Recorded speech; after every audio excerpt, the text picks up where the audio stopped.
Según algunos expertos, podríamos agrupar al 100% de las personas que nos conocen en una proporción de 80-10-10. ¿Cómo es eso? Que en el 80%, es decir, en la gran mayoría de personas que nos conocen, son personas a las que les caemos bien, o que al menos no les caemos mal, o sea que les somos indiferentes.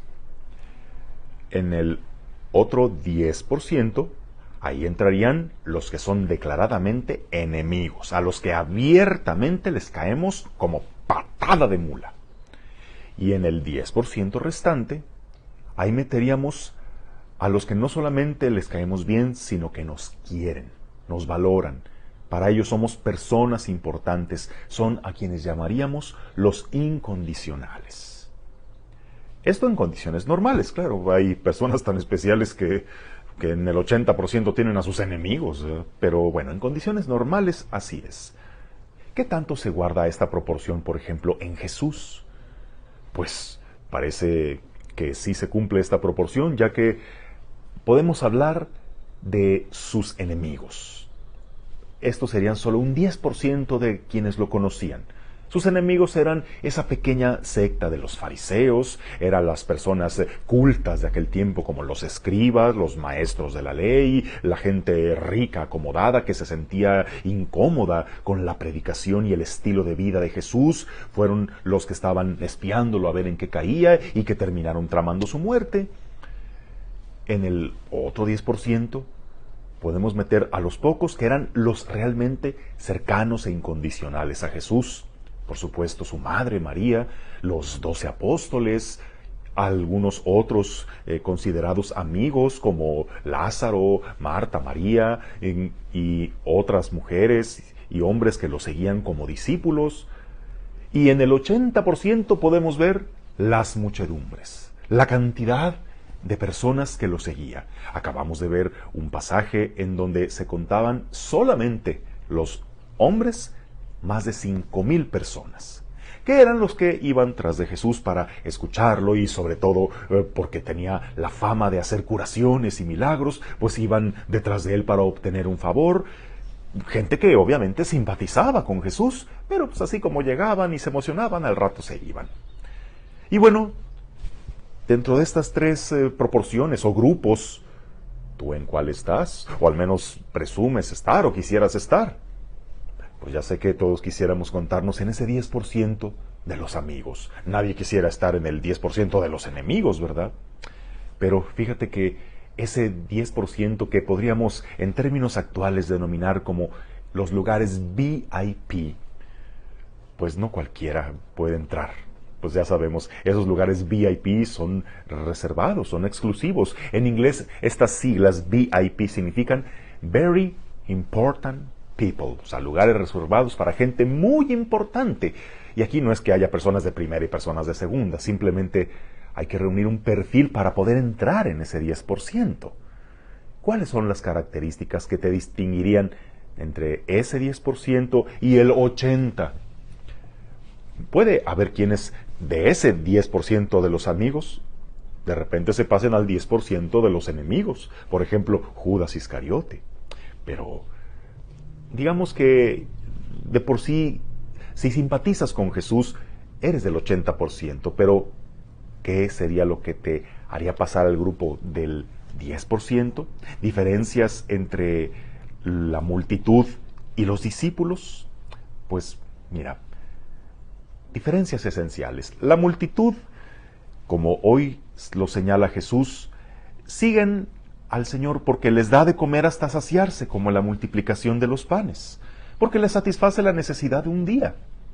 Los discípulos, en cambio, son los que reparten el pan, son los que recogen canastos de sobras y, según nos dice el Evangelio, hay días que no tienen tiempo ni para comer. La multitud considera a Jesús un gran profeta. Cuando Jesús pregunta, ¿quién dice la gente que soy yo? La gente dice que eres como Jeremías, eres como Elías o como Juan el Bautista. Al fin, un gran personaje, un gran tipo. Los discípulos hacen una confesión de fe. Tú eres el Hijo de Dios. se dirigen a Él con la profunda adoración del que dice, Señor mío y Dios mío. La multitud, cuando Jesús es popular y les da cosas, lo vitorean como rey. Pero cuando los incomoda, lo abandonan, le dan la espalda, le dicen, otro día te oiremos hablar de esas cosas. Los discípulos, en cambio, cuando se ven abandonados o perseguidos, a Jesús no tienen otra cosa que decirle que, Señor, ¿a quién iremos si solo tú tienes palabras de vida? La multitud un domingo aclama a Jesús como el Mesías, pero el viernes está pidiendo, crucifícalo, crucifícalo. El discípulo, en cambio, toma su cruz y lo sigue. La multitud quiere saciarse de panes y peces. El discípulo es pescador de hombres. El discípulo es invitado a recibir de otro pan. Tal vez no alcanzó de aquellos panes en la multiplicación, pero solamente los discípulos fueron a la última cena donde les dio no cualquier pan, sino el pan de su cuerpo que hay que comer para tener vida eterna. La multitud total exige y critica, el discípulo en cambio trabaja y edifica. Bueno, según estas características, ¿dentro de cuál grupo crees que te puedes clasificar? Si eres de la multitud, mira, de Jesús recibirás consuelos, recibirás favores, te saciarás de pan, pero si eres discípulo, puede que sufras con él incomprensiones, hasta persecuciones, y tengas que trabajar de más, pero ocuparás con él ese lugar VIP. ¿Qué quedamos que significaba VIP? Ah, sí, very important people. Pero en el caso de los que siguen a Jesús, hay quienes significan que son VIP, pero porque son de esos discípulos verdaderos, incondicionales y participativos. Eso significa ser católico VIP.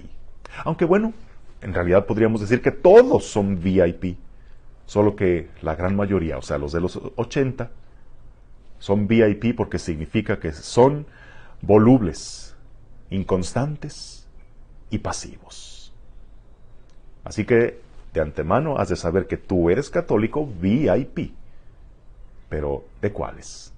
De los que son verdaderos, incondicionales y participativos, o de los que son volubles, inconstantes o pasivos. Ahí te lo dejo de tarea. Que tengas bendecido día en el nombre del Padre y del Hijo y del Espíritu Santo. Amén.